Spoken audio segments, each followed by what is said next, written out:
The whole idea of these 10 days of Hajj, the whole purpose of them is for you to remember Allah frequently. So if you're not going to Hajj, what should you do sitting here? You should remember Allah. And what is the most important words to say to remember Allah in these 10 days that the Prophet ﷺ encouraged us to do and his Sahaba? One specific one, Uncle said it, At-Takbir. So you have to make an ambitious goal. Every day, I will make 1,000 takbirat every day. Not 100, not 200, 1,000. Because you are the people of the masjid. Hajj is the time of sacrifice. When you say Allahu Akbar, Allah is the greatest, what does that mean about everything else? They become small. So all the stress you have in your mind, all your bills, energy bills, cost of living, it becomes something small. First thing we said in the 10th of Dhul Hijjah is the dhikr of Allah, especially the takbir. On the day of Arafa, the day of dua, the first rule I'm going to advise all of you, make dua in your own language. What language did Ibrahim a.s. use to make dua to Allah? Ibrahim a.s. didn't speak a letter of Arabic. He spoke Aramaic. Did Musa a.s. speak Arabic? He didn't speak Arabic. He spoke Aramaic. Did Isa a.s. speak Arabic? He spoke Akkadian. And they were still making dua to Allah, right? And their dua was still accepted, right? We don't need to make dua in Arabic. Allah understands every language. When you ask Allah in your language, what's the difference going to be? If you ask Allah in a language that's foreign to you versus asking Allah in your native language, what's the difference going to be? Personalize the dua. Dua is going to come from the bottom of your heart. So when we speak to Allah, speak to Him in your language. This is the sunnah of all the prophets. Speak to Allah in your language. In Urdu, in Bangla, in Sylheti, in Tamil, in English, in Cockney, Scottish, Liverpool accent, doesn't matter. Allah understands it all. Speak to Allah from your heart. This is the most important thing, is the dua. For it to be accepted, it has to come from the bottom of your heart. And when you ask Allah, we have to remember the legacy of Ibrahim a.s. How did Ibrahim a.s. make dua? Remember when Ibrahim a.s. left his family in the middle of the desert, what did he ask Allah? رَبِّ إِنِّي أَسْكَنْتُ مِنْ ذُرِّيَّتِي بِوَادٍ غَيْرِ ذِي زَرْعٍ عِنْدَ بَيْتِكَ الْمُحَرَّمِ. Oh Allah, I left my family in a place with nothing next to your future house. Now if you left your family in the desert, what would you first ask Allah for? If you left your wife and children in the middle of the desert, what would you ask Allah for? Sorry?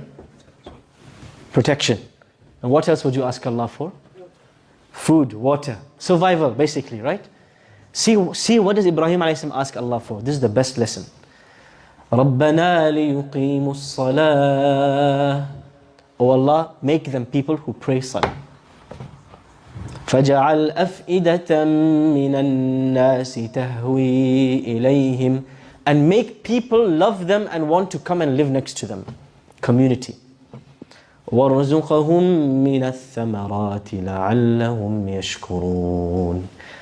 He asked Allah for salah, then for community, then third place, bronze medal, he asks Allah, oh Allah, give them food and drink.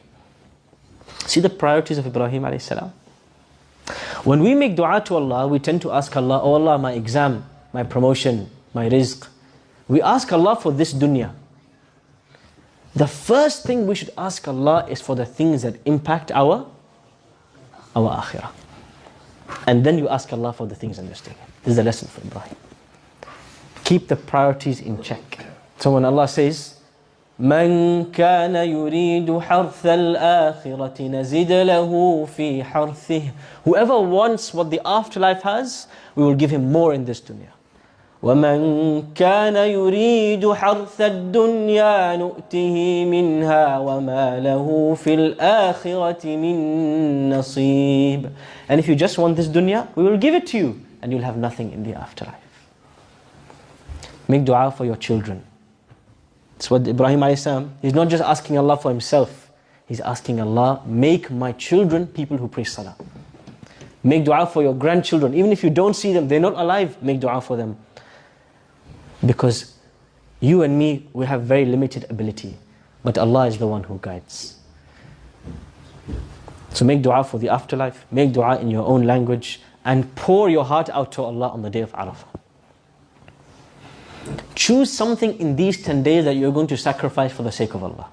I'm going to tell you what I'm going to sacrifice. Not my son. I'm going to sacrifice my smartphone.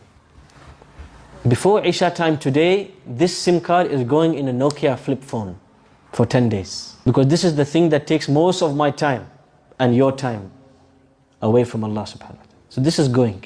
My qurbani. What's your qurbani? Tell me, what's your qurbani going to be in these 10 days? What are you going to sacrifice other than goat? Yes?